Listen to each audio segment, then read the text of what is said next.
Well, welcome back. Well, now President Biden is looking to outsource U.S. coal production. Axios is reporting that the U.S. and its partner countries will fund around a dozen overseas mining, mineral processing and recycling projects. It comes as the White House is delaying and canceling major mining projects in the United States. The administration canceled 2 leases for proposed copper and nickel mines in Minnesota just this past January. Joining me right now is Louisiana Senator and member of the Senate Energy and Natural Resources Committee, Bill Cassidy. Senator, it's great to see you this morning.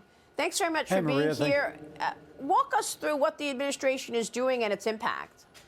Yeah, the administration is choosing not to develop jobs and economic opportunity in the United States of America, but to take U.S. taxpayer dollars and go not to the Congo or some undeveloped country, but to go to Australia, for example, a place which has the same environmental standards as do we. So it's not as if this is like some sort of, okay, we're not going to look at it, therefore it doesn't occur. It's a developed country that we're going to spend U.S. taxpayer dollars to create jobs in those countries, and I'm all for those countries, but I want those jobs here. I want that job in Minnesota that you just described, that job in Louisiana. They are saying to the American worker, drop dead. Well, that is just horrible. I mean, I don't know what the ultimate goal is here. He knows that we need the coal production, but he doesn't want it in America, so he's willing to just cut those jobs? It is a mindset of the left that if it doesn't occur in the United States, therefore it doesn't occur anywhere in the world.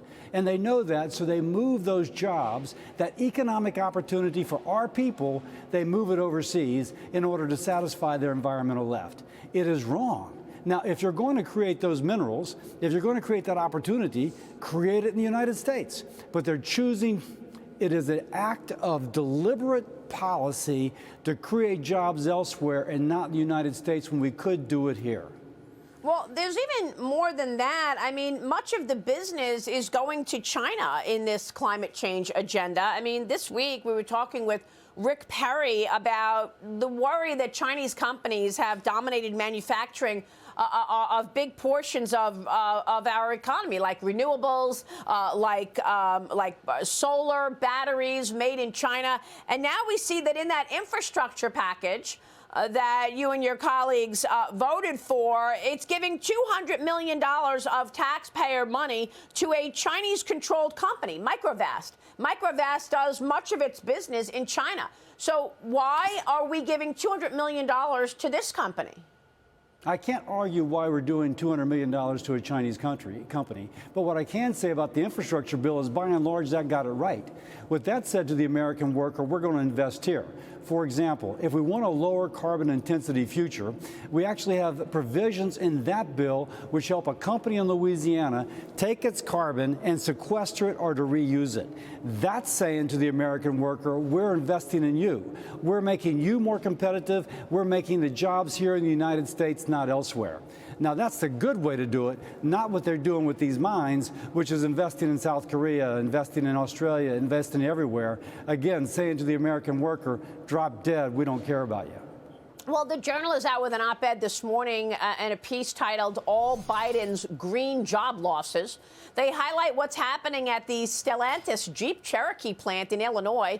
The company has to lay off more than 1,300 employees now because it has to comply with the administration's mandated ESG rules. They're blaming the rising costs for electric vehicles for the reason that they're cutting all the other jobs, Senator.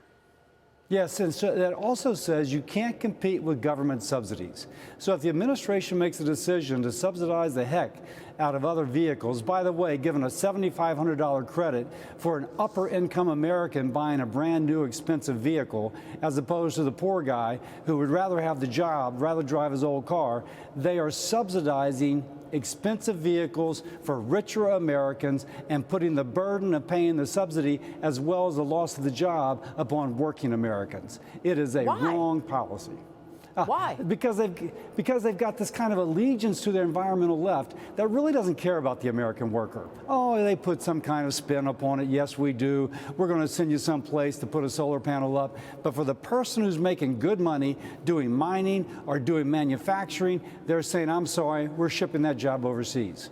That's too bad. Liz Peek.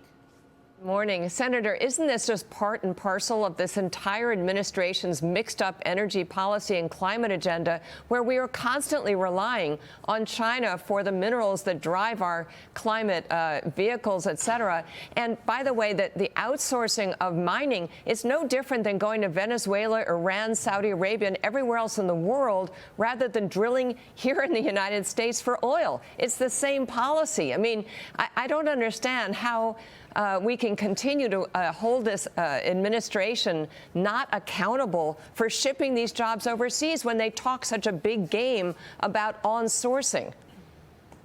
Yeah, so one, they don't have an energy policy. I agree. Kind of an ad hoc. Yeah, it's an ad hoc kind of, okay, what do the people on our base want us to do? And so therefore we'll react. We want to lower the price of oil, so we're going to release from the Strategic Petroleum Reserve. We're going to get Venezuela to give. We're going to beg the Saudis, but we're not going to create American jobs off the coast of Louisiana as one example where we will generate not only American jobs, but revenue for the federal government to lower our debt and deficit. It is a policy which lacks any focus except appease the base, their base. I mean, yeah.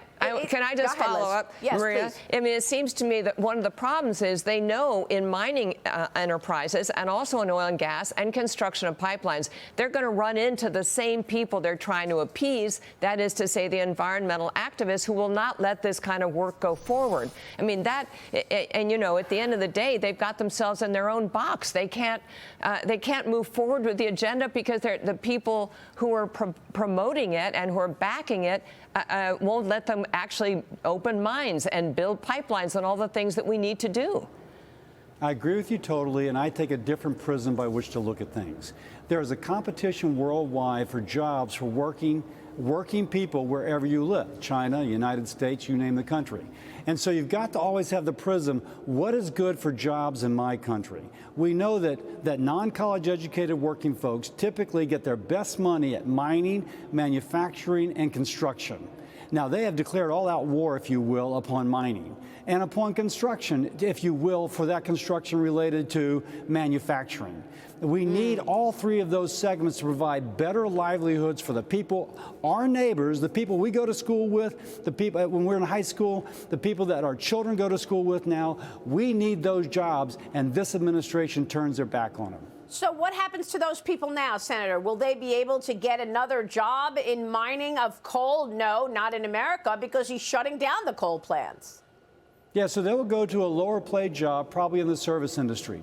And you can look, by the way, at where there is higher rates of death from overdose. Those counties, parishes in my state with higher rates of death from overdose are typically where manufacturing or mining jobs have left. It's called death from despair. Now, this administration is contributing to that by not focusing upon those jobs. Again, you can install solar panels someplace getting paid half as much, learning a new career at age 50, or you can stay where you are with your core competency. This administration ignores that. Well, not to mention allowing all of the fentanyl to come into this country, which, of course, is the source of some of those overdoses, certainly the poisoning of American citizens by fentanyl as a result of his border policy or lack thereof.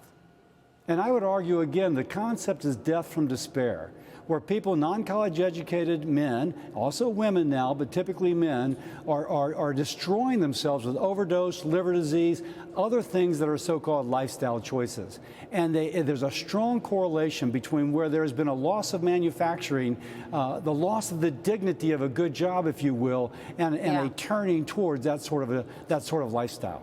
Well, we are going to keep a spotlight on this failed energy policy. Senator, it's great to have your take on all of this. Thanks very much for being here this morning. Senator Bill Cassidy is in D.C. this morning.